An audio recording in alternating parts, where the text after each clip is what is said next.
This is Sai Krishna, 8th grade from ZPHS Jammikunta, a government school of Telangana state.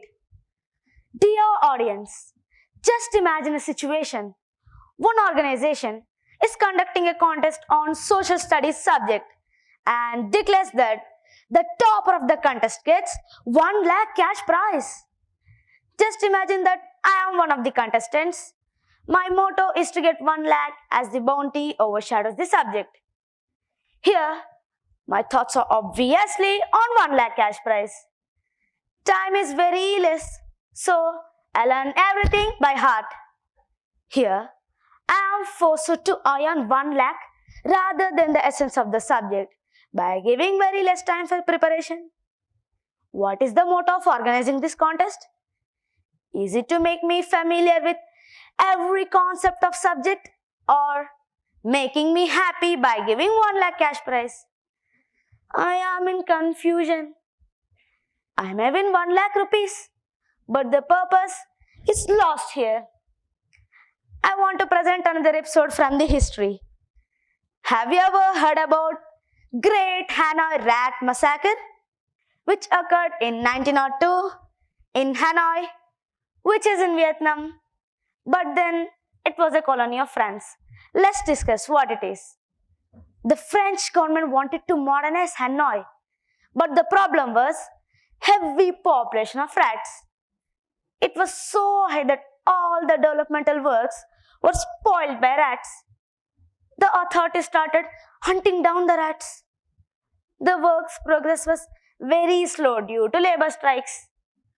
They thought and finally came with a solution. They announced the incentive program. The people were told that if they had killed the rats, they would have been rewarded. They assured the incentive of 1 cent for each rat killed. To collect the bounty, the people had to provide the severe tails of the rats. Really, this was a good offer. The very next day onwards, colonial authorities received large number of rats' tails and were very happy for their innovative idea. But, after 1 month, they saw large number of rats wandering in the town without tails. Oh, how? Let me tell you the fun. The Vietnam rat catchers caught the rats, severed their tails, but didn't kill them. They released them back into the sewers, that they could produce more rats. More rats means more tails and more money. Within 6 months, the population of rats increased never than before. As few people started rat farms too. The worst thing is, this led to the third plague pandemic. The government abolished the scheme immediately. Thus, the incentive scheme led to the third plague pandemic because of pervasive incentive. This term is often used in economics to describe an incentive structure with undesirable results, particularly when the results are unexpected and opposite to the motto of incentive scheme. Dear audience, my today's topic is incentives and punishments don't work always. If we analyze the 2 incidents which I introduced, I got 1 lakh cash prize, but various concepts of social studies far into me as I used rote learning method to win the cash prize. In Hanoi, the French government bought the pandemic by paying money. Doesn't it look funny? Yes, to some extent, incentives may harm the motto if the scheme isn't prepared without proper study of consequences. Yes, the author of the book, No Contest, and the schools our children deserve, Mr. Alficon rightly says, Punished by Rewards.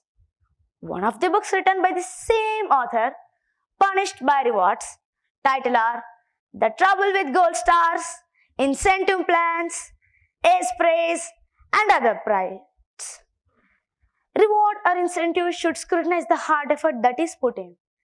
Don't forget to predict the consequences before announcing the reward.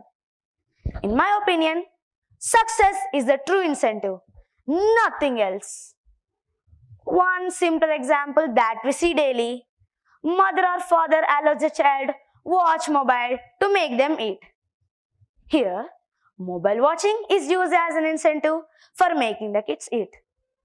What are the consequences? The bond between mother and child loses its ground. Behavioral issues are found in infant, radiation effect on child, and many more.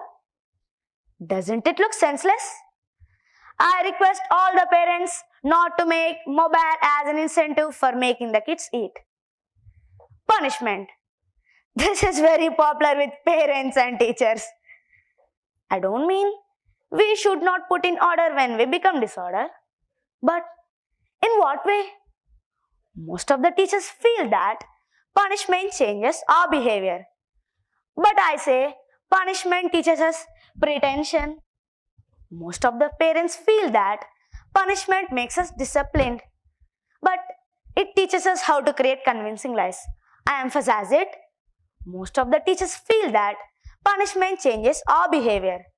But I say punishment teaches us pretension. Most of the parents feel that punishment makes us disciplined. But it teaches us how to create convincing lies.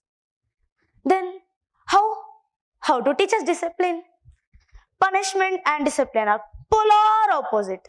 They never go together. Then, do we have to be allowed to behave as we like? No, we must be corrected. Because we behave so as we don't know the behavior of science. For example, if a child touches anything hot, he understands that he should not touch it and never touches again. But if we are beaten by parents for not scoring good marks, do we try to put good efforts and score good marks? No, never. We try to copy from others to avoid the beating of parents. Here, punishment doesn't work. The parent has to understand the reason and give us support. Consequences of punishment must be understood. In my opinion, indiscipline is a child of improper upbringing. The child must be guided by parents and teachers in such a way that they should never think of being indisciplined. Regularly we must be taught about values and ethics, and we must see them in our parents and teachers first. For instance, Chhatrapati Shivaji's mother, Jijabai, brought up Shivaji by instilling courage, compassion, empathy, and responsibility. She never gave Shivaji a chance to think about wrong. Neither she offered incentives, nor had a cane in her hand to set him right. The result is, we could see the great Maratha king, Veer Shivaji. That is why it is said, hand that rocks the cradle rules the world. In order to produce the best future citizens of the world, incentives and punishments must be replaced with perfect guidance and training. If every mother is possessed with Jijabai, the mother of Shivaji, if every teacher is possessed with Acharya Chanakya and Aristotle, incentives and punishments won't have a place in children's lives. Dear friends and elders, please remember that rewards and punishments should bring out good. Something good for an individual and society. They should not spoil the motto. Hence, I request you to think before you leap. Think 100 times before you announce any incentive or before castigating anyone. Thank you, thank you, thank you.